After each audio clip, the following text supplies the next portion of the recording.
Major funding for Odyssey was provided by the National Endowment for the Humanities.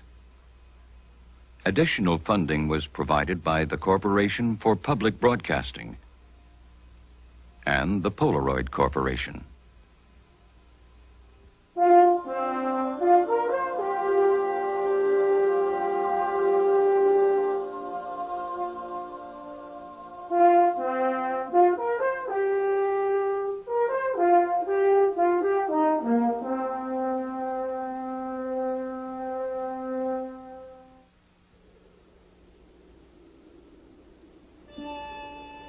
The Scioto River in Ohio was once a major waterway for a people who left their mark on the land by building great structures of earth.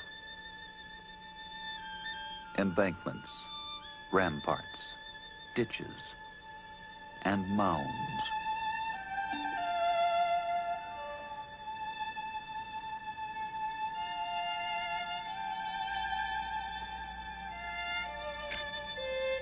Civil engineer James Marshall sees the mounds as proof their prehistoric Indian builders were highly skilled in mathematics and surveying.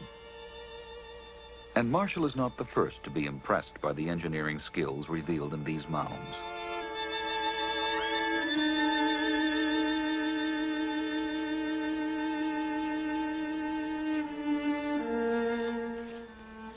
Over a century ago, these same earthworks were surveyed by two citizens of the nearby town of Chillicothe, Ohio. But Ephraim Squire and Edwin Davis saw the mounds not as proof of the skills of their Indian builders, but as proof instead that the Indians could not have built them. That the mounds were the work of a wondrous and tragically vanished civilization, a lost race.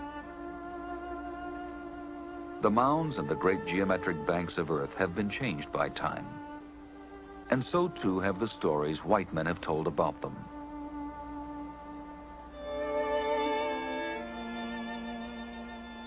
This film is about those stories and the questions they've tried to answer. Who built the mounds? How? And why?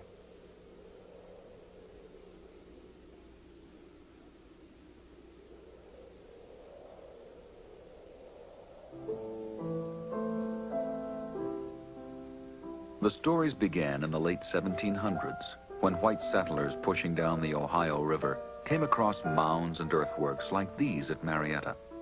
Everywhere in the valley of the Ohio were immense brooding mounds and rings and lines of earthworks. To farmers, the mounds were simply a nuisance. But others saw the mounds as miraculous proof that North America's prehistory was as rich as the Old World's and Central and South America's. Who had labored to build such astonishing works? Surely not the few surly and clearly uncivilized Indians who then lived in the area, but almost anyone else was a candidate. Harvard University's Ian Brown. They were attributed to Vikings, the Welsh, the lost tribes of Israel. You name it, every group had some sort of responsibility for the construction of the mounds, except the Indians. By the early 1800s, the popular imagination was seized by the idea that America had once been peopled by a race of supermen, or at least of white men, or at least of people who built the mounds as they passed through North America on their way to founding the great civilizations of Mexico. Learned gentlemen began excavating mounds, finding in them ornate artifacts of stone, pottery, and copper, and the remains of the mound builders themselves.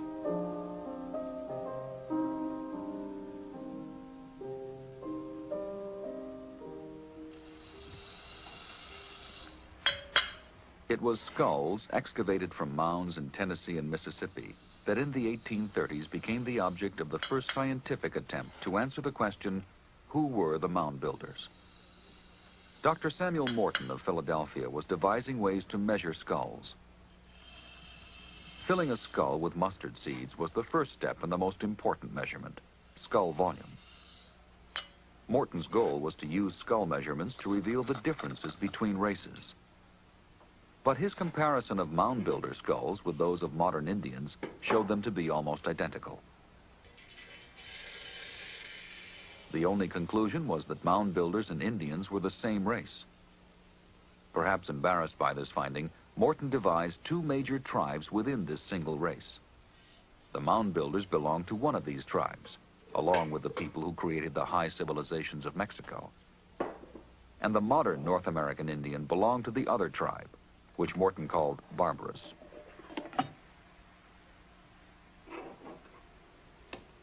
So he managed to fit his facts to the popular view that the mound builders were not the ancestors of the modern Indians, who were clearly uncivilized savages.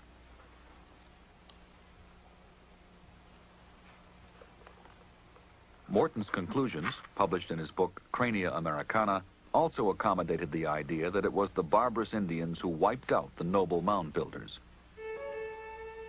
An increasingly popular view distilled in a mid-19th century poem by William Cullen Bryant. As all the verdant waste I guide my steed, the hollow beating of his footsteps seems a sacrilegious sound. I think of those upon whose rest he tramples. Are they here, the dead of other days?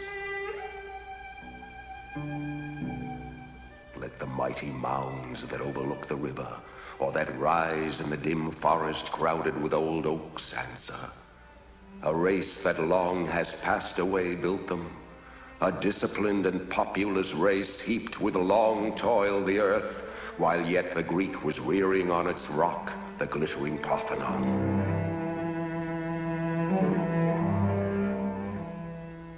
The red man came, the roaming hunter tribes, warlike and fierce, and the mound builders vanished from the earth. The solitude of centuries untold has settled where they dwelt. All is gone, all save the piles of earth that hold their bones, the platforms where they worshipped unknown gods, the barriers which they builded from the soil to keep the foe at bay. One by one, the strongholds of the plain were heaped with corpses. The brown vultures of the wood flocked to those vast uncovered sepulchres and sat, unscared and silent, at their feast. What was the appeal of the idea that the mounds were built by a lost race? The Smithsonian Institution's Bruce Smith. It was a very romantic and a very dramatic explanation for it, and it was also an explanation that sort of left out the Indian groups that existed in North America when the first Europeans arrived.